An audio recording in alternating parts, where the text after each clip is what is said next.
का नाम बड़ा सामने आया है। जब उसने ये ओन किया कि मैंने सलमान खान पे हमला कराया है। करा दिया है। तो क्या लॉरेंस बिश्नोई को अगला दाऊद इब्राहिम बनता देख रहे हैं आप? देखिए, अपराधी अपराधी होता है। लॉरेंस की भी श्रेणी अपराधियों की है। गैंग क्या, वो तो कंपनी कहता था, मैनेजर कहता तो छोटा राजन है, बाबा सिद्दीकी का। वो लेटेस्ट है, अतीक और अशरफ की हत्या। नमस्कार, आप देख रहे हैं हमारी खास पेशकश और आपके साथ मैं हूं स्वाति श्रीवास्तव। उत्तर प्रदेश में राजनीतिक गलियारे में आपने कई ऐसी खबरें सुनी होंगी, कई ऐसे दुर्दान अपराधियों की खबरें सुनी होंगी जिनका जुर्म की दुनिया से बहुत गहरा ताल्लुक रहा है।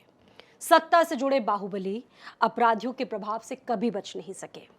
और पूर्वांचल की अगर हम बात करें तो पूर्वांचल में बहुत सारे ऐसे नाम निकलकर सामने आए जिनके नाम की वजह से पूरा उत्तर प्रदेश थर थर कांपा है। और आज हम उन्हीं में से कई किस्से आपको सुनाने जाएंगे। हमारे साथ इस वक्त बहुत मशहूर और उत्तर प्रदेश के बहुत जाबाज ऑफिसर, पूर्व आईपीएस रहे राजेश पांडे जी इस वक्त हमारे साथ मौजूद हैं, जिन्होंने उत्तर प्रदेश में 70 से ज़्यादा एनकाउंटर में हिस्सा लिया।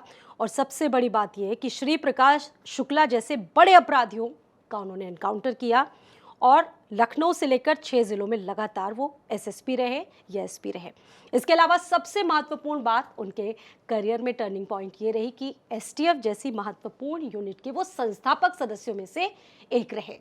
बहुत नामचीन है, बहुत बेहतर तरीके से आप उनको जानते हैं, किसी भी परिचय के मोहताज नहीं हैं। इस वक्त हमारे साथ भारत समाचार के स्टूडियो में खुद मौजूद है, बदकही में वो हमारे साथ शामिल हैं। और बहुत स्वागत है सर राजेश पांडे जी, आपका बहुत स्वागत है हमारे साथ स्टूडियो में आने के लिए। सभी दर्शकों का बहुत बहुत धन्यवाद और अपना समय देने के लिए thank you. Sir, Uttar Pradesh में जब जब हम बात करते हैं जुर्म की दुनिया की, गुनाहों की बात करते हैं, तो कॉकटेल ऐसा होता है कि 90s का वो दौर भी हम नहीं भूल सकते हैं। और फिलहाल अगर हाल फिलहाल के अपराधों की हम बात करें तो लॉरेंस का नाम बड़ा सामने आया है। लॉरेंस की अगर हम बात करें तो एक ऐसा कैरेक्टर बनकर ये उभरा है जिसके नाम से इस वक्त देखा जाए तो पूरी दुनिया डर रही है। कैसे इसको आप देख रहे हैं? देखिए, लॉरेंस बिश्नोई जिसके बारे में आप इशारा कर रहे हैं, लॉरेंस बिश्नोई उसका पूरा नाम है।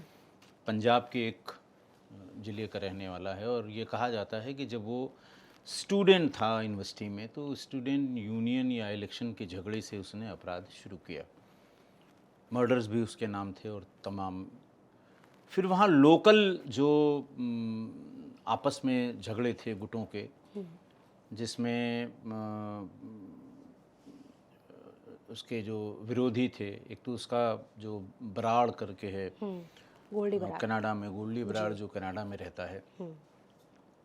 दूसरा उसका एक सहयोगी था गोगी जी। गोगी को अदालत में, बीच अदालत में, चलती अदालत में कोर्ट जब बैठी हुई थी उस समय मार दिया गया था। और जिन लोगों के ऊपर ये आरोप था कि उन्होंने मारा है, उसको तिहाड़ जेल में बुरी तरह से मारा गया। उसको लोगों ने अपराध की दुनिया में जानना शुरू किया जब उसने ये ओन किया कि मैंने सलमान खान पे हमला कराया है।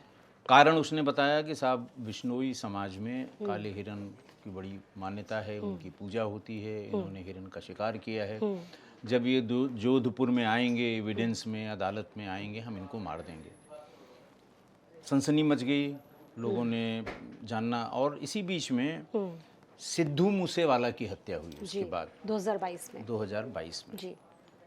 बड़ा सिंगर था, लोकल पंजाब में और विदेशों में बहुत धूम थी इसकी। लेकिन बाद में ये उसकी हत्या हुई, दिन में हत्या हुई, गाड़ी में बैठा हुआ था उस समय हत्या हुई। और इन लोगों ने उस हत्या को ओन किया जी। अच्छा, एक इस बीच में ये हुआ कि 93 में जब मुंबई ब्लास्ट हुआ तो धार्मिक आधार पे पूरा अंडरवर्ल्ड बीच से दो फाड़ हो गया। अच्छा। दाऊद इब्राहिम और उसके सहयोगी अलग हो गए और छोटा राजन, बबलू श्रीवास्तव और तमाम और जो दूसरे एलिमेंट थे वो अलग हो गया। ये एक दूसरे के खून के प्यासे हो गए और इन्होंने धीरे धीरे करके एक दूसरे के विरुद्ध काम शुरू किया। एक दूसरे के शूटर्स को मारना या पुलिस के माध्यम से उनका इनकाउंटर कराना, सूचना देना।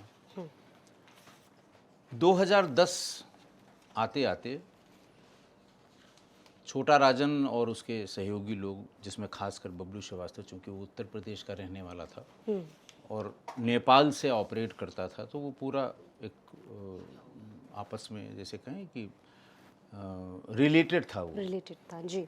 तो बबलू श्रीवास्तव और छोटा राजन ने, इन लोगों ने मिलके सबसे पहले इनके जो लोग थे दाऊद इब्राहिम के मुंबई में, उनको ख़त्म करना शुरू किया। ख़त्म भी धीरे धीरे कर लिया, लेकिन इस बीच में 2015 में छोटा राजन की गिरफ्तारी हो गई इंडोनेशिया से, और बबलू श्रीवास्तव को 95 में ही इंटरपोल ने सिंगापुर में गिरफ्तार कर लिया था। ये जेलों में पहुंच गए। पुराने जो मुकदमे थे उनमें सज़ा भी हो गई। हमारे ख्याल से सभी इनमें से जितने हैं, सुभाष ठाकुर को भी आप इसमें शामिल कर लें, बंटी पांडे, पीपी पांडे कहते हैं उसको, उत्तराखंड का है, उसको भी शामिल कर लें।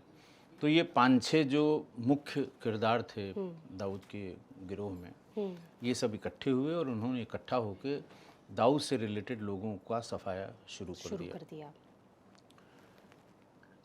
और 2015 के बाद 17-18 के आसपास मुंबई का अंडरवर्ल्ड बिल्कुल शांत हो गया। अच्छा। जो शूटर्स थे वो मारे गए, जो कुछ बचे थे उनमें फिर उतना दम नहीं रह गया। दाऊद वहाँ आईएसआई की कैद में पाकिस्तान में पहुँच गया। ये लोग भी सब भारतीय जेलों में थे, लेकिन अब इनको ये लगता था कि अगर हम जेल में निष्क्रिय रहेंगे तो हम कुछ नहीं कर पाएंगे। हमें अल्टीमेटली, क्योंकि दाऊद ने इतनी दुश्मनी इनसे पाल ली थी कि इनके लोगों को मरवाना, इनको कोशिश करना कि इन्हें जेलों में मरवाया जाए, ये सब भी कोशिश दाऊद ने की थी। फिर इन सब ने इकट्ठा होकर, जैसे वो कहते हैं ना कि देशभक्ति का चोला ओढ़ लिया कि साहब हम जेल के भीतर से ही इसका सफाया करेंगे। अच्छा, और उनके पास कोई और ऑप्शन नहीं था, बाहर निकल नहीं सकते थे, सजा याफ्ता थे, छोटी मोटी सुविधाएं अगर उनको जेल में चाहिए, जैसे कि टीवी मिल जाए तो वो उनको अगर चाहिए तो वो मदद करते थे एजेंसीज़ की, पुलिस की, जो सूचनाएं चाहिए इंटरनेशनल जो अंडरवर्ल्ड है उसके बारे में, वो दिया करते थे और वो सक्सेसफुल हुए।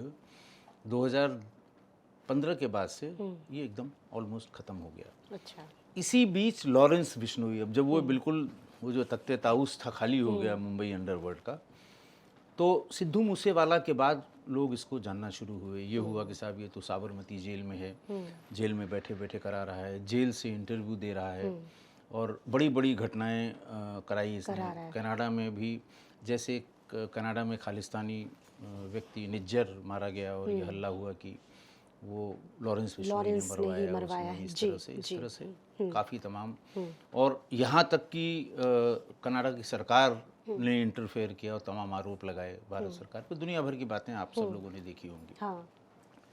तो ऐसा करते हुए लॉरेंस बिश्नोई बहुत फेमस हो गया।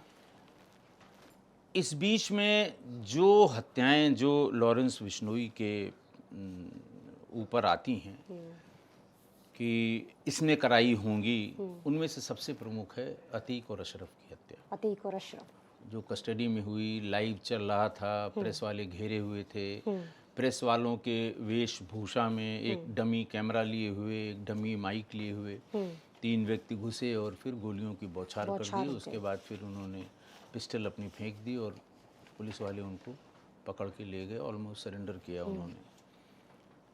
तब से ये कहना शुरू हुआ कि कहीं न कहीं इसमें लॉरेंस का दखल है। हाँ, दखल है, क्योंकि जिस तरह से, जैसे बिल्कुल कॉरपोरेट स्टाइल में उनका कोई जो पकड़े, जो 3 थे जो शूट कर रहे थे, जो टीवी में लाइव दिखाई दे रहे थे, इनमें से एक के छोटे मोटे 2-3 अपराध थे, बाकी किसी का आपराधिक इतिहास नहीं था, कोई नहीं था जी। सबका घर देखा गया, सब कच्चे मकान की झोपड़ियों में रहते थे। जो इन्होंने असलहा इस्तेमाल किया वो जिगाना की पिस्टल इस्तेमाल की। जिगाना टर्किश मेड पिस्टल है। ब्लैक मार्केट में इसका दाम इस समय 6 लाख 7 लाख है, और इनकी अगर कुल प्रॉपर्टी देख ली जाए तो वो भी 6-7 लाख की नहीं है। तो कोई न कोई पीछे ज़रूर है जिसने ये असलहे दिए और मारने के लिए इनको टास्क दिया। अब चूंकि इसकी इन्वेस्टिगेशन अभी चल रही है लेकिन माना यही जाता है कि ये किसी न किसी माध्यम से। तो क्या लॉरेंस बिश्नोई को अगला दाऊद इब्राहिम बनता देख रहे हैं आप? देखिए, अभी ये कौन क्या बनेगा, बनने को तो आपने देखा अभी अरुण गवली छोड़ के छूटे हैं 17 साल बाद, परसों। हाँ। दाऊद इब्राहिम के प्रभाव को कम करने के लिए उस समय की शिवसेना ने अरुण गवली का इस्तेमाल किया और बाला साहब ठाकरे ने सार्वजनिक रूप से मंचों से कहा कि हमारा गवली क्या किसी से कम है या दाऊद को हम नहीं चले। लेकिन वो प्रभाव या वो रिजल्ट जो आना चाहिए था वो उनको नहीं मिला कि अरुण गवली आ गया तो उसने दाऊद को एकदम ख़त्म कर दिया हो या दाऊद के प्रभाव को कम कर दिया हो, ऐसा नहीं हुआ। तो ये तो समय के गर्त में है कि वो आगे क्या कितना कर पाएगा। फिलहाल जेल में है। कहा यह भी जाता है कि उसने कभी जमानत के लिए अप्लाई नहीं किया, जेल से ही ऑपरेट कर रहा है। बड़े मर्डर्स जो होते हैं उसको वो ओन करता है कि हमने कराया इस वक्त सबसे मौजूद सवाल मुझे लगता है ये है कि क्या देश की कोई ऐसी जेल नहीं है जिसका खौफ लॉरेंस को हो, मतलब ज़रा भी डर नहीं है? सबसे ज़्यादा महफूज जेल में ही अपने आप को महफूज करते हैं लगता देखिए, है। ये नहीं कह सकते हैं आप। देखिए, अपराधी अपराधी होता है और जेल का एनिमेट है। आपको ध्यान हो कि जब अतीक देवरिया की जेल में था कहीं पर, तो वो वही सब कुछ करता था जो इस समय लॉरेंस बिश्नोई यहाँ के जेल में कर रहे हैं। लोगों को वीडियो कॉल से धमकाना, उनको जेल में बुलवा लेना और जेल में पीटना उन्हें पैसे के लिए, और फिर 2 साल बाद उसका मुकदमा लिखा जाना, उसमें कन्विक्शन भी हुआ। तो वो, और तब लोगों ने ये कहना शुरू किया कि साहब ये तो इनका आतंक ही कभी नहीं ख़त्म होगा, जेल के भीतर भी ये सब अपना काम कर रहे हैं। तो ये देखिए, अपराधी अपराधी होता है। लॉरेंस की भी श्रेणी अपराधियों की है और जेल में है इस समय। तो समय के गर्त में या समय के गर्त में जाने में किसी को समय नहीं लगता है और समय ही बताएगा कि वो कितना। अब तो अभी तो फिलहाल वैश्विक पकड़ इतनी मजबूत हो गई। कनाडा की अगर हम घटना देखें 1-2 दिन पहले, कनाडा हो या मुंबई हो, वर्चस्व इतना ज़्यादा है कि मतलब एक इशारे पर जो युवा हैं इनके बरगलाने पर पहुंच जा रहे हैं।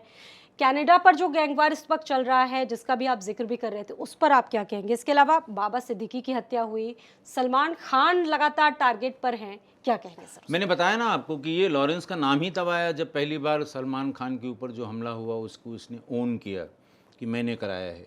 कारण बताया कि हमारे बिश्नोई समाज में काले हिरन की पूजा की जाती है और कैसे इन्होंने मार दिया और जब तक माफ़ी नहीं मांग लेते, इस तरह की बातें उसने की और बराबर उनको टारगेट पे रखा। उस पर जो हमला हुआ था, इनके बंगले पे जो गोलियां चलाई गई थी, उसके हमलावर भी पकड़े गए। तो ऐसा लगता है कि ये इसी ने कपिल शर्मा से किसी की क्या दुश्मन, वो तो सबको हंसाते हैं। कपिल शर्मा पर कनाडा में हमला करवा दिया उनके घर पर। अब देखिए, ये उनका अपना है। देखिए, जब ये अपराधी अपना प्रभाव किसी पर जमाना चाहते हैं तो 2 ही चीज़ें हैं, अपना फेवर चाहते हैं या पैसा चाहते हैं। मैसेज क्या देना चाहते हैं? मैसेज ये देना चाहते हैं कि तुम पैसा नहीं दोगे या तुम मेरा फेवर नहीं करोगे या तुम जो मैं कह रहा हूँ वो नहीं करोगे। हो सकता है किसी को शो में शामिल करने के लिए इन लोगों ने कहा हो। देखिए, दाऊद जिस समय तूती बोलती थी मुंबई में, तो वो जिस हीरो या हीरोइन को किसी पर्टिकुलर फिल्म में काम करने के लिए कह देता था, डायरेक्टर उसको शामिल करते थे, उससे काम कराते थे। मतलब वही आना निश्चित है। वही रहेगा उसमें। भाई, गुलशन कुमार की हत्या हुई कि नदीम श्रवण के एक एल्बम को कहा गया दाऊद के यहाँ से कि आप इस एल्बम को अच्छी तरह प्रमोट करिए। गुलशन कुमार ने ये कह दिया कि साहब इसका संगीत बहुत वीक है, नहीं चलेगा। बड़े टी सीरीज़ के मालिक थे, इतने दिनों से उनको जानकारी थी कौन सा चलेगा कौन सा नहीं चलेगा। उन्होंने मना कर दिया कि ये नहीं चलेगा। और इस रंजिश में कि साहब आपने मेरे कहने पे उसको प्रमोट क्यों नहीं किया, मार दिया, उनको मार दिया। तो अब कपिल शर्मा और उन लोगों के बीच में क्या बात हुई होगी, जो ये 3-4 बातें होती हैं कि साहब आप हमारे दिए हुए काम को करिए या हमें पैसा दीजिए या फलां को शामिल करिए या आप यहाँ एक शो करिए, इसका पैसा हम लेंगे। तमाम चीज़ें होती हैं। कपिल शर्मा हंसाता है और सबसे पॉपुलर कॉमेडी का शो उसी का है। हमारे पूरे हिंदी स्पीकिंग बेल्ट में वही है। एशिया में जहाँ जहाँ लोग समझते हैं, जैसे पाकिस्तान में भी आप कभी पाकिस्तान के वीडियोस को देखिए तो हर आदमी कपिल शर्मा का नाम लेता है। जाते भी हैं उनके शो पे, जाते भी हैं उनके बहुत से। तो अब क्या हुआ कि वहाँ पर उनके उस कॉफ़ी हाउस में हमला किया हमला गया। हुआ जी। अब कपिल शर्मा अगर बताएंगे तभी सब लोग जान पाएंगे, ऐसे कैसे जान अभी पाएंगे। सैफ अली खान जो अभिनेता है, उनके घर पर भी हमला जब उनके घर हुआ, पे भी हमला तो हुआ। उसके पीछे भी यही गैंग, इसका नाम सामने आ रहा है। हो सकता है। देखिए ऐसा है ना, जब कोई अपने आप को किसी, अब मैंने बताया ना आपकी अंडरवर्ल्ड करीब 8 साल से एकदम शांत है। जो वहाँ की हफ्ता वसूली है, रोज़ सुबह शाम की गोली बंदूक से डराना है, जी। बड़े प्रोड्यूसर्स डायरेक्टर्स या उनके घर वालों की किडनैपिंग है, रैंसम में बहुत अच्छा पैसा वसूल लेना है, ये सब चीज़ें पिछले 6-7 साल से एकदम बंद हो गई, क्योंकि दाऊद और उसके गिरोह का प्रभाव वहाँ लगभग ख़त्म हो गया। तो खाली मैदान में तो हर खिलाड़ी चाहता है कि हम पहुँच जाएं मतलब वहाँ डी पर। कंपनी नहीं तो बी कंपनी तो है ही है, जिसका हाँ, राज चलेगा। ये एक बड़ा मैसेज देना चाहता है ये वही लॉरेंस। मैसेज है कि ये खाली हुआ है, हम आएंगे, हम बैठेंगे, हम देखते हैं कि तो कभी जैसे वो कहते हैं ना कि इस तरह के वीरों से धरती खाली नहीं रहेगी। जी। तो नहीं वो हैं तो ये अपना दांव आजमा रहे हैं, कितना चलेंगे, कितने लंबी रेस के घोड़े हैं, हाँ। ये तो समय बताएगा। हजारों युवा इनके फॉलोअर्स हैं, एक इशारे पर जान देने को उतारू हैं। मतलब देखिए आपने देखा पॉजिटिव होगा अगर हम जो देखें तो। ऑफिशियली जो एजेंसीज ने बताया है कि इसके 700 शूटर्स देश भर में हैं। ऐसा आप कहीं भी हाँ, देखेंगे हाँ, इंटरनेट इंटरनेट पे मिल जाएगी कि जानकारी। 700 इनके शूटर्स हैं। तो इसका मतलब शूटर्स तैयार करके रखे हुए हैं। जब कभी वो बिल्कुल जैसे जो पुराने स्टाइल का डकैत हुआ करता था ये, या ये जो बड़े माफिया हमारे उत्तर प्रदेश के थे या मुंबई के थे, कहीं के भी हों, पानी कम तो लगते हैं इनके वो आगे। इनके आगे पानी कम लगता हाँ, है। तो नौसिखिया। ये जो है, ये लोग हैं कि इन्होंने अपना आदमी फिक्स कर रखे हैं कि ये आदमी, सबको पता है कि फलां जो है इनका शूटर था फलाना। लेकिन लॉरेंस के साथ ये नहीं है। इसने हर घटना में अलग अलग बिल्कुल नए नौसिखे आदमी इस्तेमाल किए हैं जिनका कोई क्रिमिनल रिकॉर्ड नहीं है। संजीव माहेश्वरी जीवा को लखनऊ की एक अदालत में मारा गया। वकील के वेशभूषा में मारने वाला आया। भारी पुलिस फोर्स थी, बहुत वकील थे, जज साहब डायस पे बैठे हुए थे। वो जैसे ही आया, कटघरे में खड़ा होने को हुआ, उन वकील साहब ने पिस्टल निकाली और गोली मार दी। वो मर गया मौके पर। उसकी बैकग्राउंड चेक शुरू हुई, पता लगा इसके ऊपर कभी कोई मारपीट का भी अपराध नहीं है। अच्छा। तो प्रोफेशनल नहीं है। मुंबई के अंडरवर्ल्ड ने हमेशा प्रोफेशनल लोगों का इस्तेमाल करके ही अपना काम किया और अपने गैंग क्या, वो तो कंपनी कहता था, मैनेजर कहता तो छोटा राजन है, कंपनी है हमारी पूरी, इसमें फलाने असिस्टेंट मैनेजर हैं, फलाने ये हैं, और वही आदमी, वही छोटा शकील इनके सारे बहुत बड़े ऑपरेशंस में शूटर का काम करता था। लेकिन लॉरेंस ने जो अपना सिस्टम डेवलप किया है, वो बिल्कुल नया आदमी जिसने कभी कोई अपराध नहीं किया है, उसको बुलाना, उससे बातचीत करना, उसे टारगेट के बारे में कहना, उसे कुछ एडवांस देना, काम होने के बाद कितना और देंगे, तो वो इस वजह से ये लगता है कि एक तरह के जो अपराध हुए वो लॉरेंस बिश्नोई की तरफ ही इशारा करते हैं, जिसमें आपने भी नाम लिया बाबा सिद्दीकी का, वो लेटेस्ट है। उसमें भी जो लड़के पकड़े गए वो भी फर्स्ट टाइमर थे। उसमें भी जो पिस्टल पकड़ी गई वो बहुत एडवांस पिस्टल है। तो जैसे होता है ना, आप किसी कंपनी में जाएंगे या कॉरपोरेट ऑफिस में जाएंगे, एक आदमी आपसे पहले बात करेगा, फिर वो इंटरकॉम से दूसरे को बताएगा कि साहब ये लोन के सिलसिले में आए हैं, कि ये हाउस एडवांस के सिलसिले में आए हैं, इनको व्हीकल लोन चाहिए। आपको कंसर्न डिपार्टमेंट में भेजा जाएगा, फिर वहाँ से आपको बताएंगे कि साहब क्या क्या कागज़ चाहिए इस तरह के लोन के लिए, तो एक दूसरे चैम्बर में भेजेंगे आपको। फिर वो कागज़ जब हो जाएगा, फिर वो कहेंगे अच्छा ठीक है, आप जो है 1 हफ्ते बाद आइएगा, तो हमारे वकील साहब आपके कागज़ को वेट करके बताएंगे।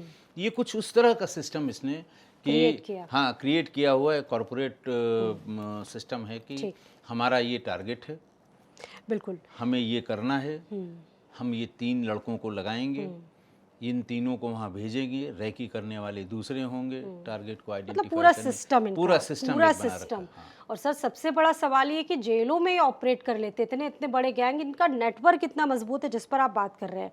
अच्छा, मुन्ना बजरंगी की बात करें, अतीक अहमद की बात करें, बहुत सारे नाम, श्री प्रकाश शुक्ला पर आपने बहुत सारी बातें कही, बहुत सारी चीज़ें चली भी।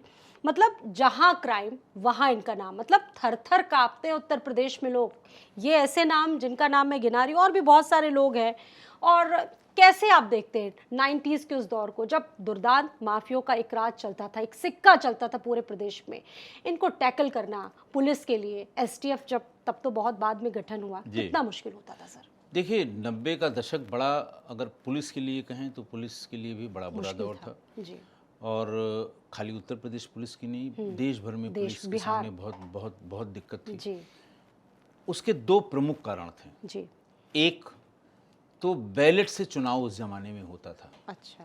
और जब जब बैलेट से चुनाव हुए, आप अखबार रंगे रहते थे कि साहब फलां जगह बूथ कब्जा हो गया, फलां जगह बूथ कब्जा हुआ, फलां जगह बैलेट बॉक्स ही उठा के चले गए, तालाब में डाल दिया, फलां जगह बैलेट बॉक्स को ले गए, कुएं में डाल दिया, इस तरह की बातें। और ये रिकॉर्ड पर भी है कि जिन लोगों ने बूथ कब्जा करने का काम किया किसी बड़े नेता के लिए या उस समय के कैंडिडेट के लिए, और वो जीत गया, तो उनको ये लगा कि साहब ये तो बड़ा अच्छा काम है, हम उनके लिए बूथ कब्जा कर रहे हैं, तो हम क्यों नहीं अपने लोगों को लगा के हम ही खुद ये काम करें। और ये वही दौर है जिस दौर में सबसे अधिक अपराधियों का राजनीतिकरण हुआ और राजनीति का अपराधीकरण हुआ। आप जितने, आप शहाबुद्दीन से शुरू करके नीचे तक जितने भी आप उस समय के पॉलिटिकल क्राइम बैकग्राउंड के लोगों को देखेंगे, इन सब का क्रिमिनल रिकॉर्ड 90 के दशक का होगा। और ये चीज़ें सुधरी कब? जब सबसे पहला जो सबसे बड़ा कारण हुआ वो मोबाइल फ़ोन का आना 97 के आसपास दिल्ली में आ गया था। 97 में 98 में यूपी ईस्ट और यूपी वेस्ट की सर्किल आ गई थी। उसके 2 साल भर बाद या उसी साल बिहार में आ गया था, नॉर्थ इंडिया में बिल्कुल आ गया। पुलिस का काम थोड़ा आसान हो गया। दूसरा ये है, उसी बीच में सेशन साहब आ गए, उन्होंने ये बैलेट की प्रक्रिया बंद कर दी, तो ये बूथ के कब्जे वाला कंसेप्ट ही खत्म हो गया। तो जब एक बार बूथ के कब्जे का कंसेप्ट खत्म हो गया, तो ये फिर बेरोजगार हो गए जो कब्जा करके और फिर असेंबली या पार्लियामेंट ईवीएम आने से बहुत बेहतर हुई, उससे व्यवस्था बेहतर हो गई। तो इन लोगों का भी काम खत्म हो गया। तो उसके बाद फिर अब के दशक में वो जो उस तरह के अपराधी आया करते थे राजनीति में, राजनीति का वो अपराधीकरण जो 90 के दौर में था, अब निश्चित रूप से उतना नहीं है या उस लेवल का नहीं है। तो ये दो चीज़ों के इन्वेंशन से, अब मोबाइल फ़ोन, तीसरा इन्वेंशन सीसीटीवी का हुआ जी। सीसीटीवी भी आप अगर देखें तो कुल 10-12 साल की व्यवस्था है जी। पहले सीसीटीवी बहुत महंगे हुआ करते थे। इसी लखनऊ में ज्वेलर्स की दुकान या बहुत बड़ा ऐसा प्रतिष्ठान जहाँ पे पैसों का लेन देन ज़्यादा होता था, वहाँ कैशियर के ऊपर एक सीसीटीवी लगा के उनके मालिक कहीं टीवी पे बैठ के मॉनिटर करते थे। उसके सिवा आपको शहर में सार्वजनिक जगहों पर लोगों के अपने मकान में सीसीटीवी नहीं, क्योंकि महंगे बहुत थे। अब आपको 10,000 रुपये में बढ़िया 2 टीवी की उसका मिल जाएगा, आप बाहर अपने लगा दीजिए उसको, चाहे अपने मोबाइल पे देखिए, चाहे आप अपने टीवी पे देखिए, या न भी देखिए तो जब ज़रूरत पड़े उसकी मेमोरी कार्ड को निकाल के और देख लीजिए कि उस दिन और उस तारीख को क्या किसका मूवमेंट हुआ था। तो इसकी वजह से भी आप ये देखिए कि पिछले 2-3 सालों में 70% से ज़्यादा गंभीर अपराध जो टीवी पर दिखाए गए या अखबारों में आए, उसमें जो विवेचना के दरमियान जो अपराधी पकड़े गए वो सीसीटीवी फुटेज से पकड़े गए। ठीक है, जहाँ पे घटना हुई है वहाँ कोई सीसीटीवी कैमरा नहीं था, लेकिन आने वाले रास्ते, जाने वाले रास्तों पर सीसीटीवी से, उसकी फुटेज से गाड़ी का नंबर, आदमी की शक्ल, आदमी की सूरत, आदमी की संख्या, वो पहचान होने लगी। तो 70% से ज़्यादा क्राइम, आप कितने भी बड़े क्राइम का नाम लें अगर, तो उनमें 70% के आसपास वो सीसीटीवी फुटेज खंगालने के बाद अपराधियों तक पुलिस पहुंची है जी। अच्छा, 90s की जब हम बात करते हैं उस वक्त सारे ऑर्गेनाइज्ड क्राइम होते थे। अब संख्या बहुत घटित हुई है। अच्छा, अब उत्तर प्रदेश में ऑपरेशन कन्विक्शन चल रहा है, बहुत सारी ऐसी चीज़ें चल रही हैं। आपको लगता है ये बहुत बेहतर तरीके से काम कर रहे हैं? ज़ीरो टॉलरेंस की बातचीत होती है उत्तर प्रदेश में? देखिए, बिल्कुल बेहतर तरीके से काम हो रहा है। आप वही पुराने एग्जाम्पल्स हैं, आप देखिए, मुख्तार अंसारी, अतीक अहमद, जो बड़े यहाँ के माफिया थे, जो नहीं रहे इस दुनिया में, पत्ता भी नहीं हिलता था। पत्ता भी नहीं हिलता था। हाँ। इन पे 40-40, 50-50 हत्या के मुकदमे थे, लेकिन जेलों में, जैसे अतीक हुए वो 5 साल से बंद थे, मुख्तार हैं वो 7 साल से बंद थे। जेल में आने से पहले किसी का किसी मुकदमे में कन्विक्शन नहीं हुआ था। 30-30, 40-40 हत्या के अपराध, या तो गवाह गवाही देने नहीं गया, इतना खौफ था, और अगर जिद की तो मारा गया, और अगर गया या भेजा गया तो उसने कहा साहब हम तो थे ही नहीं, तो पुलिस ने जबरदस्ती, हॉस्टाइल हो गया वो। तो कहाँ से सजा होगी? तो इस ऑपरेशन कन्विक्शन के, और देखिए उससे ज़्यादा बड़ा सुधार अभी जो 2025 में 1 जून या जुलाई में हमारी जो आईपीसी, सीआरपीसी और एविडेंस एक्ट में बदलाव हुआ है, बीएनएस, बीएनएसएस, ये जब अगले 2-3 साल में पूरी तरह से लागू होगा तो बड़ा आमूल चूल परिवर्तन होगा, बहुत आमूल चूल परिवर्तन। जैसे अब अभी छोटे अपराध में मौके पर एफएसएल की टीम नहीं जाती, जहां बहुत बड़ा अपराध हुआ जिसमें ऐसा लगता है कि पता लगाना मुश्किल है, एफएसएल की टीम अब जो है उन्होंने मैंडेटरी किया है कि 3 साल से अधिक की सज़ा वाले सभी अपराधों में जाएंगे। उसके लिए अपॉइंटमेंट शुरू होंगे अब, कि जो फॉरेंसिक साइंस के ग्रेजुएट, पोस्ट ग्रेजुएट हैं, उनको फॉरेंसिक ऑफिसर करके हर ज़िले में पोस्ट किया जाएगा। दूसरा ये है कि अगर किसी को गिरफ्तार किया जाएगा तो उसको सूचित किया जाएगा। तीसरा ये है कि हर 15 दिन पर आपको विवेचना की प्रगति बताई जाएगी। तो इस तरह से वो उन्होंने, और कोर्ट्स पर इसमें बहुत चीज़ें बेहतर, हाँ, उन्होंने कहा है कि साहब आप इतने दिन में करेंगे, इसे चार्जशीट इतने दिन में सबमिट होगी, आप भी सुनवाई इसकी इतने दिन में करेंगे। बहुत सी चीज़ों को समय के घेरे में बांधा गया, तो अगले 3-4 सालों में ये बहुत अच्छा होगा, बेटर हुआ है। हाँ, बेटर होगा। अच्छा सर, बबलू श्रीवास्तव का जो केस था, आप भी उस वक्त मौजूद थे। जी बिल्कुल, आपने उस केस को भी टैकल किया है। खूब किया था। बबलू श्रीवास्तव की क्या मतलब हिस्ट्री है? कहा जाता है कि आईपीएस बनना चाहता था लेकिन उत्तर प्रदेश को थर्रा दिया। मतलब ऐसा क्या हुआ कि उसकी पूरी की पूरी सोच बदल गई, पूरी मेंटेलिटी बदल गई, एक आम लड़का और इतना बड़ा अपराधी बन गया? हाँ जी, बबलू श्रीवास्तव आप जानती हैं, लखनऊ का रहने वाला था, बीएससी किया हुआ था, लखनऊ यूनिवर्सिटी में वो छात्र राजनीति में था। एक बात आपको शायद नहीं पता होगी कि उसका नाम ओम प्रकाश श्रीवास्तव है। अच्छा। तखल्लुस इस्तेमाल करने का जो चलन लखनऊ यूनिवर्सिटी में हुआ वो बबलू के समय से हुआ। अच्छा। ओम प्रकाश श्रीवास्तव उर्फ बबलू।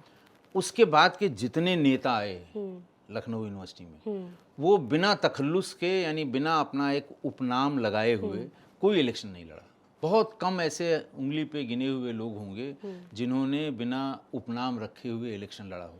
आज भी अगर आप यूनिवर्सिटी के आसपास जब इलेक्शन, अब तो इलेक्शन बंद हो गए, नहीं तो वो जो बड़े बड़े होर्डिंग्स थे उसमें नीचे लिखा रहता कब्जा फलां, यानी जब इलेक्शन होगा तो इसमें हम ही सिर्फ अपना पोस्टर लगाएंगे और कोई दूसरा, मतलब एक वर्चस्व की बात होती थी। तो वो तखल्लुस उसके ज़माने से बहुत शार्प था जी। और फिर छोटे मोटे अपराध में यहाँ रहा।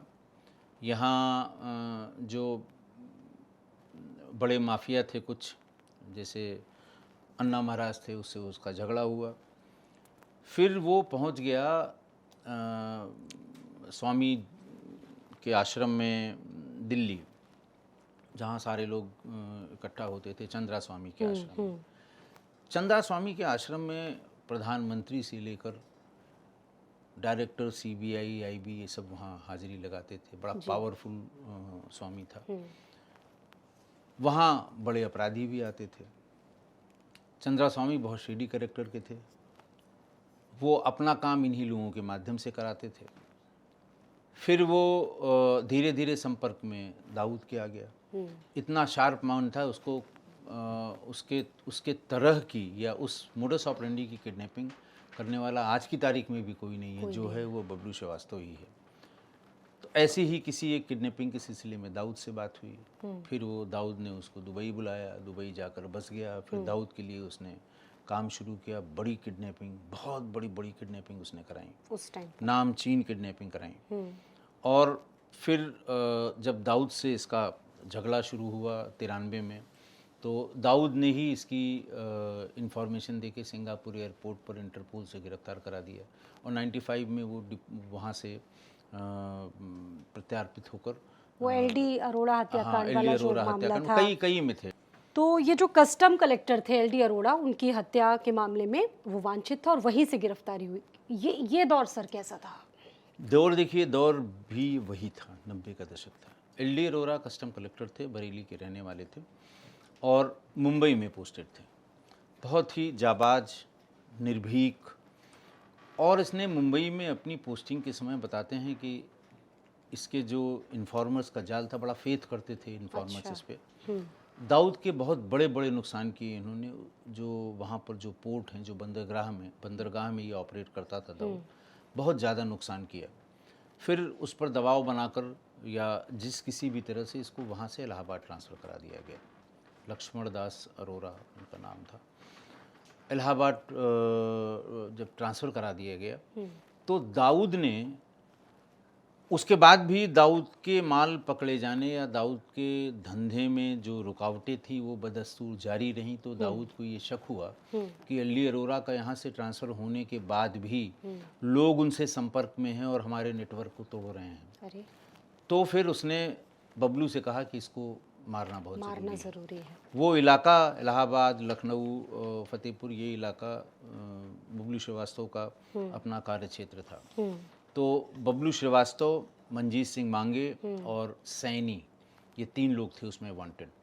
और ये मॉर्निंग वॉक करके शायद बस घर में घुस ही रहे थे।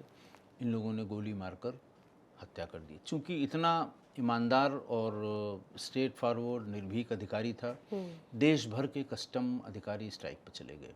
गवर्नमेंट पे दबाव बना बहुत। इसकी सीबीआई इंक्वायरी हुई और बड़ी सीबीआई इंक्वायरी हुई जी। और फिर सीबीआई इंक्वायरी में ये तीनों उसमें वांटेड हुए। अच्छा। बबलू श्रीवास्तव, मंजीत सिंह मांगे और सैनी। फिर इन तीनों की धूल मची। 15 में ये सिंगापुर से अरेस्ट होके आया और उसके बाद मंजीत सिंह मांगे को एक कलकत्ता एनकाउंटर में हम लोगों ने गिरफ्तार किया, जिसमें बबलू श्रीवास्तव के 4 लोग मारे गए थे। उसके बाद फिर ये जेल से फरार हो गया। फिर सीबीआई ने इसको चंडीगढ़ से पकड़ा और अभी भी ये जेल में ही है। जी। अच्छा, अभी एक खबर भी आई थी कि ये जेल से रिहाई चाहता है, लेकिन अभी भी जेल से बाहर आकर ये इस तरह के क्राइम कर सकता है, इसलिए इसको इजाजत नहीं मिली। बबलू की बात आप कर रहे हैं? हाँ, बबलू ने बहुत कोशिश की। हाँ, अच्छा, बाहर आ जाए। हाँ, और शायद इसीलिए ही वो ढेर सारे जो काम भीतर से करता है, तमाम देश विरोधी लोगों को जिनकी अज्ञात में नेपाल या पाकिस्तान में हत्या हुई, वो क्लेम करता है कि मैंने मरवाया है, ये मैंने किया है। तो देखिए, नेटवर्क तो उसका स्ट्रांग अभी है, इसका अभी है, बहुत ज़बरदस्त नेटवर्क है उसका। और मैंने बताया ना कि वो जेलों में बंद है, उनके पास तो वो जैसे वो कहते हैं बेचारगी की पहले जैसा पावर है अभी भी देखिए, जब कोई उससे जानकारी लेने जाए वो, तो जानकारी वो देगा, कहेगा या 10 दिन बाद आइएगा। तो जेल में बहुत सालों से वो बरेली सेंट्रल जेल में, तमाम बड़े अपराध के सिलसिले में, इंटरनेशनल अपराध के सिलसिले में तमाम लोग जानकारी के लिए जाते हैं। क्योंकि एक ज़माना था जब दाऊद का पूरा साम्राज्य था इसके पास, और अपने क्षेत्र में कभी इसने दाऊद को, जैसे नेपाल में इसने कभी दाऊद को नहीं घुसने टिकने दिया ना। और जितने आदमी उनके थे, जिसमें एक वहाँ का मेंबर पार्लियामेंट था मिर्ज़ा दिलशाद बेग, जो डबल क्रॉस करता था, इसने बहुत बार मना किया कि यहाँ दाऊद का कुछ नहीं है, दाऊद मुझसे जो कहेगा मैं करा दूंगा, लेकिन यहाँ हम उसको नहीं घुसने देंगे। नहीं माना, मिर्ज़ा दिलशाद बेग को उसने मरवा दिया। वो क्लेम करता है कि मैंने मरवा दिया। हाँ, तो इस तरह से वो पावरफुल भी है। दूसरे, उनको जो छोटी मोटी सुविधाएं जेलों में जो मिल सकती हैं, या बहुत छोटी छोटी चीज़ें कि साहब हमारा कूलर मिल जाए, डॉक्टर हमको सही समय पर अटेंड कर ले, टीवी जो उनका कॉमन टाइप का रूम होता है उसमें टीवी लग जाए, दिया जाता है वहाँ कैदियों के लिए।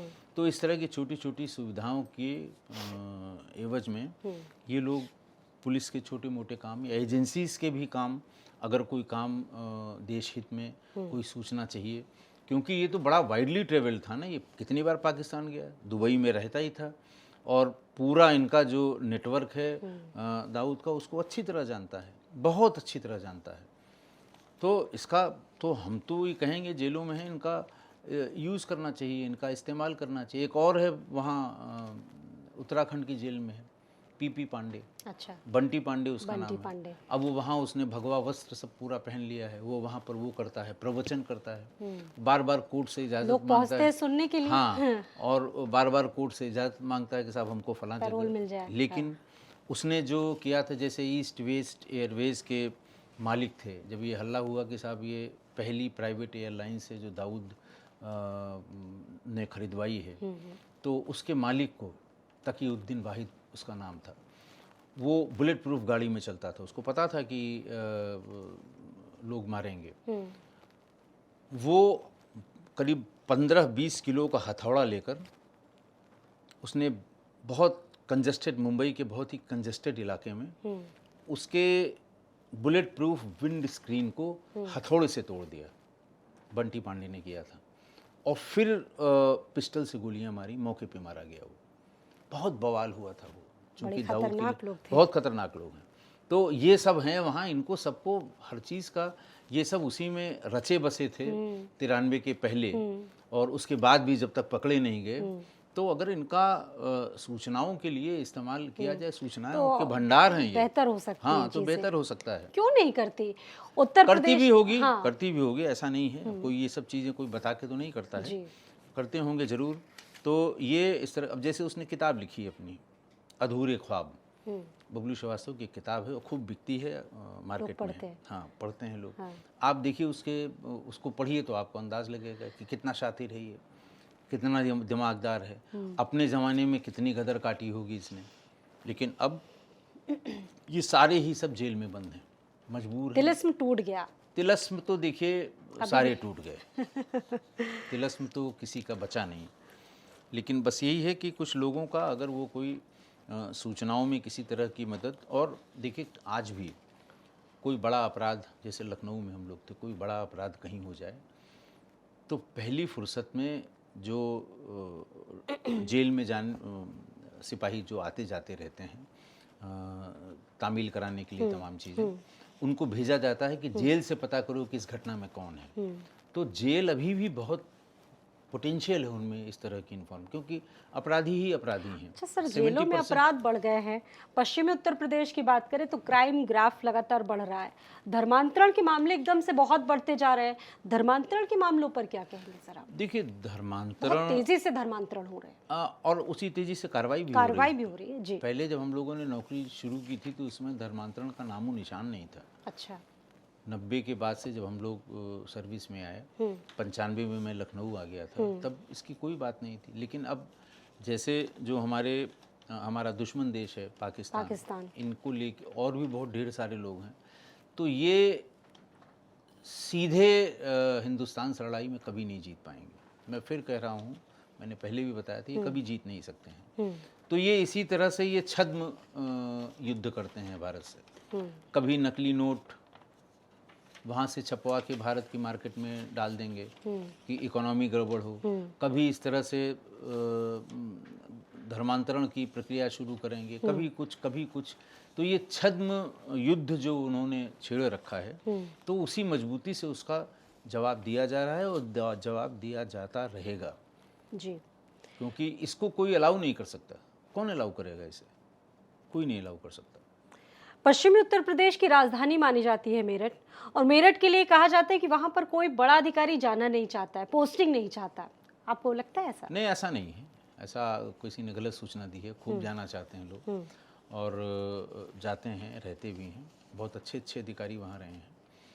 तो ये ठीक है कि कुछ उसकी ऐतिहासिक वजह हो सकती हैं। क्राइम का कोई ऐसा फॉर्मेट नहीं है जो मेरठ में न पाया जाता हो जी। और वो ट्रेनों से या बसों से अटैची चोरी करने से लेकर साइबर क्राइम तक के अपराधी आपको वहाँ मिल जाएंगे। स्लीपर सेल्स वहाँ पर आपको स्लीपर सेल्स हैं वहाँ पर, आईएसआई की गतिविधियाँ हैं सबसे वहाँ ज़्यादा पर, वहीं पर हो रही है। सिमी की सबसे अधिक गतिविधियाँ हैं। तो वो क्यों समय नहीं समय कर पा पर रही है टैकल पुलिस क्यों नहीं टैकल कर पा रही खूब है? कर पा रही है, इतनी किसने सारी कहा कि नहीं कर घटनाओं पा को रही है? लेकर बिल्कुल टैकल कर रही है कर पुलिस, रही है। हाँ बिल्कुल टैकल कर रही है और सख्ती से कर रही है। और बिल्कुल अब वहाँ के आपको खबरें नहीं मिल रही होंगी। हमारी एटीएस और एसटीएफ, मैं एटीएस का भी फाउंडर मेंबर हूँ और एसटीएफ का भी फाउंडर मेंबर हूँ। और मेरठ में सबसे पहले दोनों की जब ब्रांचेस खुलनी शुरू हुई, दोनों की ब्रांचेस खुली, बहुत बड़े पैमाने पर कार्रवाई हुई, आज भी हो रही है। तो वो कुछ उसकी ज्योग्राफी कह लें या कुछ हिस्टोरिकल रीजंस कह लें, ये है। बाकी सब कहीं ऐसा नहीं है कि बहुत शक्तिशाली यूनिट रही है। आप तो संस्थापक सदस्य रहे, एसटीएफ की बात करें, एसटीएफ कैसे मतलब कितनी ज़रूरत थी एसटीएफ की उत्तर प्रदेश में? कब आप लोगों को लगा कि नहीं ये होना ही चाहिए? देखिए, ये तो उस समय जो तात्कालीन ज़रूरत थी, वो जो हमारे पूर्व मुख्यमंत्री श्री कल्याण सिंह जी थे, हाँ वो वाकया भी, हाँ वो श्री प्रकाश शुक्ला का एकदम उभार शुरू हुआ था। और हल्ला ये हुआ कि साहब श्री प्रकाश शुक्ला ने कल्याण सिंह की सुपारी ले ली। हम लोग भी इस बात को मजाक ही समझ रहे थे, पब्लिक वाले भी इसकी हंसी उड़ाते थे। लेकिन श्री अजय राज शर्मा साहब जो पुलिस कमिश्नर दिल्ली हुए, उसके बाद डीजी बीएसएफ होकर रिटायर हुए, अभी 4-5-6 महीने पहले उनका देहांत हुआ जी। वो एडीजी लॉ एंड ऑर्डर थे यहाँ पर। और जब सुपारी वाली बात हुई तो उनको बुलाया गया और उनसे कहा गया कि एक यूनिट बनाइए जो डेडिकेटेड सिर्फ इसी सब्जेक्ट पे काम करेगी। तो तब एसटीएफ बनी।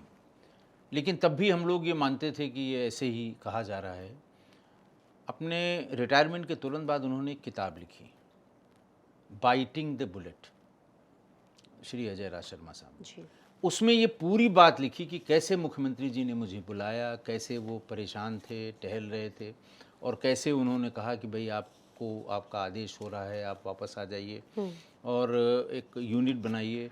और एक अपराधी ने मेरे मारने की सुपारी दे दी ली है। जी। ये बात उन्होंने अपनी किताब में लिखी कि इतनी बात उनका ये भी उन्होंने लिखा है कि मैं उनसे पूछ नहीं सकता था कि किसने दी है ये सुपारी, लेकिन जब वो मुख्यमंत्री ऐसा कह रहे थे तो हमें उसे मानना था। और फिर तब एसटीएफ का गठन हुआ, ये बात हुई। और फिर एक आदमी के लिए एसटीएफ का गठन हुआ, 6 महीने के लिए हुआ सिर्फ जी। और फिर धीरे धीरे उसको बढ़ाया गया, फिर वो परमानेंट हुआ और आज एसटीएफ, और ये इतना प्रभावशाली हो गया है कि आज मतलब हर जगह इसकी भूमिका बड़ी महत्वपूर्ण हो गई, हर एक क्षेत्र में। हाँ, बिल्कुल, आज कोई पैरेलल नहीं है एसटीएफ का।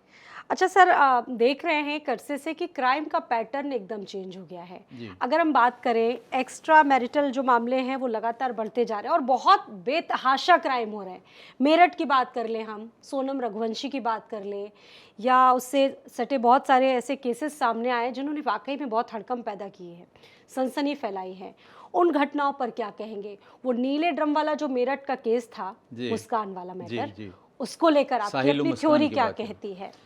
बड़ा अलग केस था वो। हाँ, देखिए, ये बात आपकी सही है कि ये जो क्राइम का ट्रेंड है, डोमेस्टिक क्राइम का खासकर, बदला है, वो एकदम से बदल गया है। हम लोगों ने जब नौकरी शुरू की थी तो लड़कियां, बहुएं जलाई जाती थी, अब तो पति मारे जा रहे हैं। इतना ज़्यादा ये घटना हो गई कि फिर ये दहेज हत्या 304B में कवर हुआ, फिर बड़ी सख्ती हुई। और फिर जिस बहू की 7 साल के शादी के भीतर कोई असामयिक निधन होता था, 304B का यानी दहेज हत्या का मुकदमा लिखा जाता था। और फिर लड़के का पूरा परिवार उसमें, उसके माँ बाप, 5 साल की बहनें, जो भी हैं घर में, सब लिखाए जाते थे, जेल जाते थे, भले ही कसूर हो या ना हो। हाँ, उनका हो चाहे ना हो, कुछ प्रोविज़न ऐसे थे कि आपको जेल भेज दिया, आप अदालत में आप साबित करिए कि आप दोषी नहीं हैं। तो वो जो एविडेंस का ओनस है वो उनकी तरफ शिफ्ट हुआ था, ऐसा प्रोविजन था 304B में। लेकिन अभी 2 सालों से, 3 साल आप मान लीजिए, 2 तरह के रिलेशंस में घटनाएं बहुत ज़्यादा हो रही हैं। एक लिव इन और दूसरा शादीशुदा व्यक्तियों के एक्स्ट्रा मैरिटल अफेयर्स। और एक 1.5 साल से तो बहुत ज़्यादा हो गया है, मतलब हद ही हो गई आप है। मतलब एक खबर पढ़िए, दूसरी तीसरी एक दूसरे खबर दिन आ पढ़िए, जाती है। हाँ दूसरी। देखिए मैं क्राइम का एक चैनल जब मैं कोरोना के पीरियड में मैंने शुरू किया हाँ था, किस्सा गोई के नाम से। जी।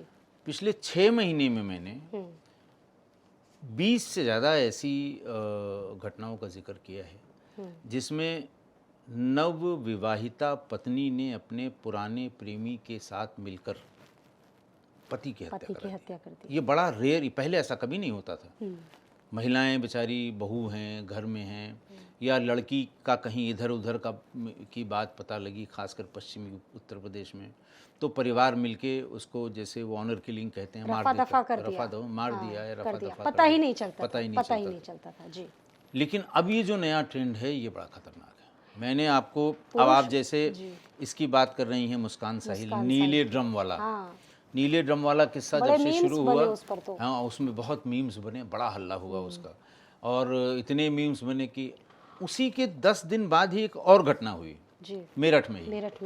मेरठ में ही एक पत्नी ने अपने प्रेमी से मिलकर पति को मारने के लिए, अच्छा ये सब वही सीआईडी और वो जो क्राइम पेट्रोल ये सब देखते हैं, देखने वाले। और जितनी इस तरह की घटनाएं हुई हैं उसमें 90% ने ये बताया कि साहब हमने दृश्यम देखा था कि हम कैसे बच सकते हैं।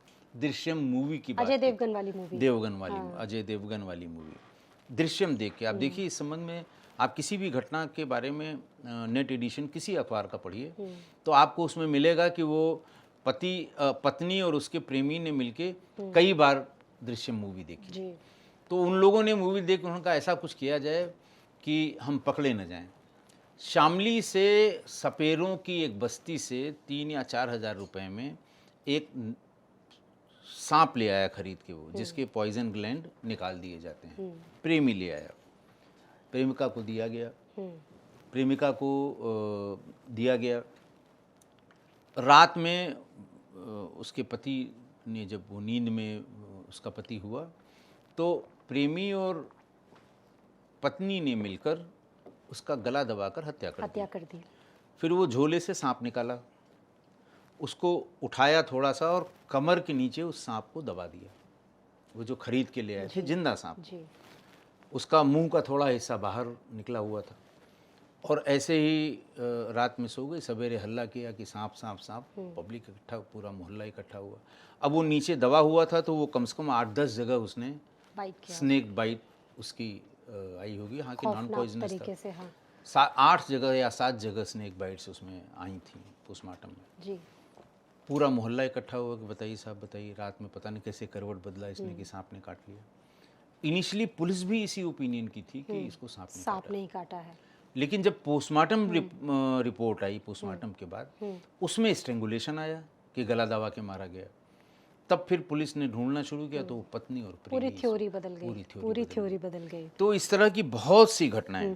सोनम रघुवंशी वाली, वो तो मतलब एकदम दिल दहला देने वाला मामला। अब सवाल ये है कि ये जो फिट ऑफ द एंगर कहते हैं, या तुरंत तत्समय अगर कोई इरिटेशन हुआ, की मेंटालिटी को क्या कहेंगे, इस तरह के अगर क्राइम हो रहे हैं। अब देखिए बड़ी दिक्कत ये है कि एक शादी लड़के वालों ने की या लड़की वालों ने की, हम दोनों बराबर में हैं इसमें। शादी की, बाहर से वो लड़की आई या लड़की आई तो उसे अपना पति मिला। बिल्कुल।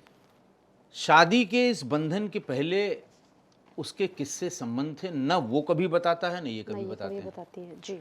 और ये भी नहीं है कि दोनों जब शादी करके आ गए तो पुराने संबंधों को भूल जाएं, चाहे लड़का हो चाहे लड़की, सब भूल जाइए आप उसको। बिल्कुल। आप नए सिरे से ज़िंदगी शुरू कर रहे हैं, जो भी आपका दोस्त हो, मित्र हो, फ्रेंड सर्किल में हो, उसको बता दो भाई देखो ये मेरा नंबर अब बंद हो रहा है, मेरी शादी फलां तारीख को होगी और हम बताएंगे अपना नया नंबर। लेकिन नहीं, नंबर वही कंटिन्यू होगा, वही लोग रहेंगे, वही कॉल करते रहेंगे, वही बातचीत करते रहेंगे, और फिर एक दिन वही हो रहा है, चाहे ये मारी जा रही हैं या वो मारे जा रहे हैं। अभी एक मैंने आपको वहाँ का खैरथल का राजस्थान की एक घटना थी जिसमें प्रेमी के साथ मिलकर पत्नी ने पति को मार दिया। वहाँ ये कुंडली का बड़ा रिवाज है। अच्छा। तो मैंने ये पढ़ा कि भाई ये पूछा गया, वहाँ पुलिस ने पूछा होगा कि भाई जब आप को सब चीज़ें पता करके शादी करनी चाहिए थी। लोग बता रहे हैं कि साहब इसका फलां लड़के से पहले से था, अफेयर था। तो उन्होंने कहा साहब हमने तो कुंडली मिलवाई थी और 36 के 36 गुण मिल गए थे। मैं देखिए किसी पर टिप्पणी नहीं कर रहा हूँ, लेकिन जो आज भी देश में ये रिवाज है, विश्वास भी है कि साहब इतने गुण। अब वो 36 गुण मिलने के बाद भी वो पत्नी ने पति का मर्डर कर दिया। इसी तरह जो प्रेम विवाह की बात आप छोड़ दीजिए, तो जब भी दो परिवार मिलके दो बच्चों की शादी करते हैं तो पहला काम कुंडली ही मिलाने का होता है। कुंडली में ये कहीं नहीं आता है कि साहब इसके कितने लोगों से संबंध है या लड़के के कितने लोगों से संबंध है या किससे संबंधित, तो कहीं आता नहीं है। तो मैंने अपने उस किस्सा गोई के तमाम एपिसोड में ये कहा, मैंने ये कहा कि भाई आप कुंडली क्यों देख रहे हैं, सीडीआर ही निकल, आप सीडीआर देखिए। जमाना इतना आगे निकल गया, भाई कुंडली के समय में तो कुछ नहीं था, बताने वाले कोई नहीं थे। मोहल्ले में शायद एक दो लड़का कोई लड़के के बारे में बता दे या बच्ची की जो सहेलियां हैं वो बता दे कि साहब फलां आता है, चिट्ठी फेंक के चला जाता है। इसके सिवा तो कोई तरीका था नहीं। और अब बहुत दुनिया एडवांस हो गई है, तो जिसको शादी करानी है तो उसको सीडीआर आप देखिए, मिलवाइए कि शादी आपकी तय हुई तो उसके पहले कितने लोगों से बात। अभी प्रयागराज वाला केस जिस पर अभी हाँ, प्रयागराज वाला देख लीजिए। देखिए प्रयागराज वाला केस भी अगर सीडीआर, सीडीआर अब उसमें कहना कुछ नहीं, एक्स्ट्रा मैरिटल अफेयर है। वो आदमी जिला पंचायत बेस्ट फ्रेंड थे, सबसे अच्छे दोस्त थे, दोस्ती में दगा हुआ।